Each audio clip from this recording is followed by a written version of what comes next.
Go. Hello everyone, welcome back. I thought I would give you a bit of an update about the Ford Expedition that we bought. So, as soon as I bought it from the dealership and drove it back to Albuquerque, I took it in to the dealership to have it serviced. And here is the receipt that I received. Total of $10,000 worth of things that we fixed.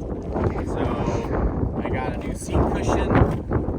I had to do the basic maintenance of differential fluids and what else? Transmission fluid, coolant. They found a couple heat pipes that needed work, a serpentine belt that had to be replaced. They put in a new headlamp because the LED was broken on it. What else did they have to do? They fixed one of the entertainment monitors in the back and oil.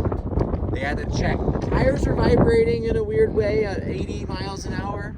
So they had to take care of that. They figured out it's an uneven balding that's occurring. So we have to get new tires for it. That's the next update. Let's see. Transmission's great though. Engine's fine. Oh, I had to get new spark plugs done.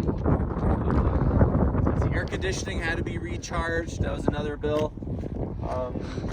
And then they had some trim that they worked on to fix. So anyway, so there's that. That was all the expenses, so about $10,000. I called the dealership and they gave me $1,500 back. So that helps kind of pay some of it down. And then I had to get it registered with taxes and everything else.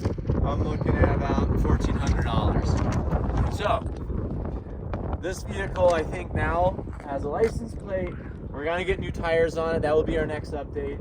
And then we will see how this car lasts us over the foreseeable future in this long-term review. Thank you.